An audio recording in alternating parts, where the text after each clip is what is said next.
प्रथम गोलमेज सम्मेलन फर्स्ट राउंड टेबल कॉन्फ्रेंस 1930-31 ईस्वी।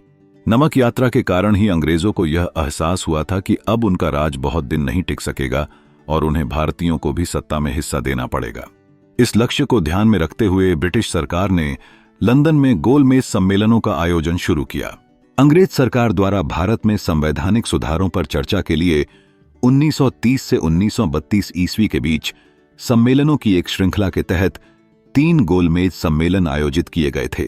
स्वतंत्रता संघर्ष के दौरान 12 नवंबर 1930 ईस्वी से 19 जनवरी 1931 ईस्वी तक प्रथम गोलमेज सम्मेलन लंदन के सेंट जेम्स पैलेस में संपन्न हुआ, जहां यह सम्मेलन लॉर्ड इरविन के प्रयासों से साइमन कमीशन के प्रस्ताव पर विचार करने के लिए बुलाया गया था।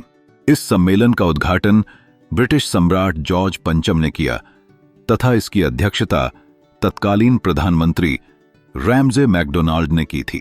सम्मेलन में कुल 89 प्रतिनिधियों ने भाग लिया था, जिसमें 57 प्रतिनिधि ब्रिटिश भारत के, 16 प्रतिनिधि रियासतों और 16 प्रतिनिधि ब्रिटेन के प्रमुख राजनीतिक दलों के संसद सदस्य थे। ब्रिटिश भारत के 57 प्रतिनिधियों में प्रमुख सदस्य कई समूहों से संबंधित थे, यथा उदारवादी दलों से प्रतिनिधि के रूप में तेज बहादुर सप्रू, श्रीनिवास शास्त्री एवं CY चिंतामणि शामिल थे। हिंदू महासभा से BS मुंजे एवं डॉक्टर MR जयकर प्रतिनिधि के रूप में शामिल थे।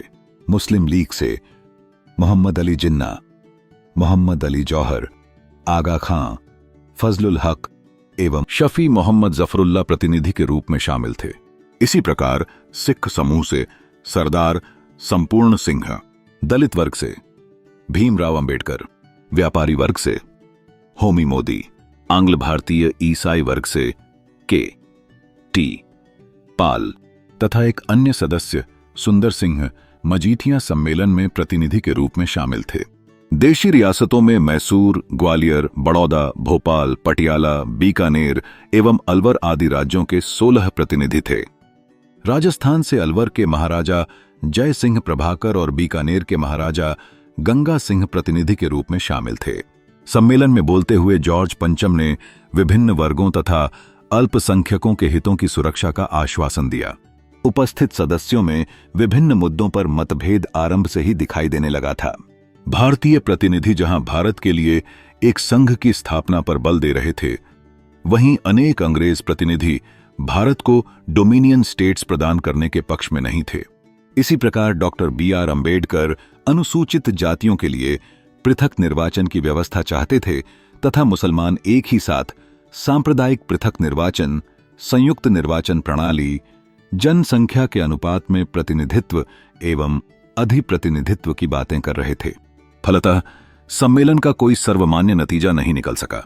ब्रिटिश सरकार अंततः अखिल भारतीय संघ के निर्माण, प्रदेशों में पूर्ण उत्तरदायी शासन तथा केंद्र में द्वैध शासन पर सहमत हुई। इस प्रकार प्रथम गोलमेज सम्मेलन विफल रहा। वैसे भी कांग्रेस के बहिष्कार ने इस सम्मेलन को निरर्थक बना दिया। प्रोफेसर बिपिन चंद्र के शब्दों में, कांग्रेस के बिना भारतीय मामलों से संबंधित कोई सम्मेलन वैसे ही था जैसे राम के बिना रामलीला का प्रदर्शन।